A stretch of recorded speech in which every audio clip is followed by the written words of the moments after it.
Nacional em Porto Alegre, tentando espantar a crise, né? Foi uma sequência de resultados frustrantes em menos de 2 semanas. 2 deles na Copa Sul-Americana, em que o Vasco foi goleado e depois eliminado pelo Independente Del Valle do Equador. No Brasileirão, o time perdeu o clássico com o Botafogo por 2-0. O Botafogo volta da Copa do Mundo e bate o Vasco. E empatou com o Grêmio em 1-1. As 2 partidas como mandante. 4 jogos consecutivos sem vencer. Vitória, ela vai calmar o ambiente, óbvio. Até porque a gente está numa situação delicada dentro da competição. A equipe está em 16º lugar na classificação. A diferença para o Santos, o primeiro time dentro da zona de rebaixamento, está no saldo de gols. E a expectativa de melhora fica bem difícil, assim, do que o torcedor está acreditando que vai conseguir dar a volta por cima. A gente está aí. Amanhã o adversário será o Internacional fora de casa. No confronto pelo Brasileirão do ano passado, o Vasco levou a melhor em Porto Alegre. 2-1 no Beira-Rio, com gols de Adson e Lincoln. Cumprimenta para botar a bola no fundo do gol! No atual Brasileirão, o Vasco foi derrotado dos 5 primeiros jogos que fez como visitante. Só que o mais recente deles foi a vitória por 3-1 sobre o São Paulo. A gente vai procurar lá, tentar repetir a performance que a gente teve com o São Paulo. Se for possível jogar melhor, até jogar melhor. Amanhã o Vasco vai ter mudanças na defesa. João Vitor está suspenso pelo 3º cartão amarelo. Lucas Freitas, recuperado de uma gripe, volta ao time. A equipe deve entrar em campo com Léo Jardim, Paulo Henrique, Hugo Moura ou Maurício Lemos, Lucas Freitas e Piton, Jair, Tietê, Nuno Moreira, David, Rayan e Verrete. E gosto que a equipe tenha protagonismo dentro e fora de casa. Eu acho que a gente vai jogar, tem que saber defender lá no Sul, e é o que a gente vai tentar fazer lá. Preciso te atualizar agora sobre as dívidas do Vasco com empresários. Nessa semana o Fábio Melo foi a um podcast para reclamar de 700 mil reais que ele ainda não recebeu da comissão do Adson. Detalhe importante, essa dívida que o Vasco tem para com o Fábio Melo nem faz parte de um valor de 30 milhões de reais em comissões que o Vasco já reconheceu na justiça que deve somente para empresários. Os números constam da lista de credores entregue pelo clube à juíza responsável pela recuperação judicial vascaína. Separei os empresários que mais têm a receber do Vasco da Gama. De acordo com esse documento, o Carlos Leite lidera esse ranking com quase 8 milhões de reais. Na sequência aparece o André Cury com 7 milhões de reais. Juliano Bertolucci tem 3 milhões e 300 mil para receber. Eduardo Uran mais 3 milhões de reais. Paulo Pitombeira 2 milhões e 200 mil. Cláudio Guadanho, 1 milhão e 700 mil reais.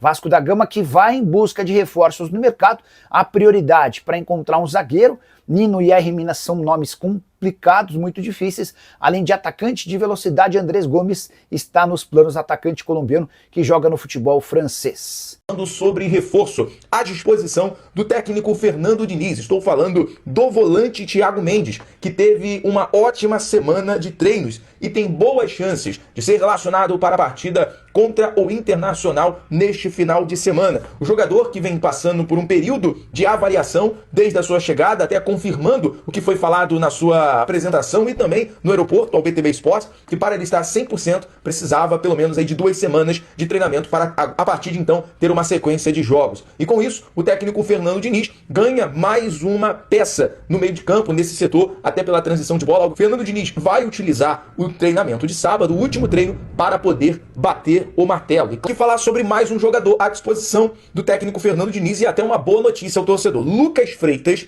está à disposição. O jogador foi cortado da partida por conta da questão da gripe, né, durante a semana, mas agora deve ser titular pelo lado esquerdo. Inclusive, João Vitor recebeu o 3º cartão amarelo na rodada passada do Brasileirão, no empate contra o Grêmio, e terá que cumprir suspensão. E acaba, por entanto, o técnico Fernando Diniz sendo obrigado a ajustar o setor defensivo, utilizando talvez pelo lado direito, pela provável escalação na informação do GE, o próprio João Vitor, o próprio Hugo Moura pelo lado direito e o Freitas pelo lado esquerdo. Vamos aguardar aí o que o Diniz vai preparar para esse jogo contra o Internacional.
Empresário do zagueiro paraguaio Balbuena, especulado no Vasco, revela acordo encaminhado com o Grêmio.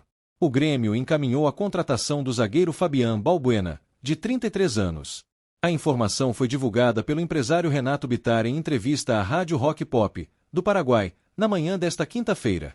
Segundo Bittar, o jogador assinará contrato por 2 anos. A entrevista ocorreu no aeroporto de Assunção, antes do embarque do empresário e do jogador para o Brasil. Balbuena estava sem contrato desde junho, quando deixou o Dínamo, de Moscou. A chegada ao Grêmio é vista como oportunidade de retomar a competitividade para defender a seleção do Paraguai na Copa do Mundo de 2026. Balbuena é um zagueiro destro, como procurava a direção gremista desde a lesão de Rodrigo Eli, em abril. No Brasil, passou pelo Corinthians, pelo qual foi campeão brasileiro em 2017.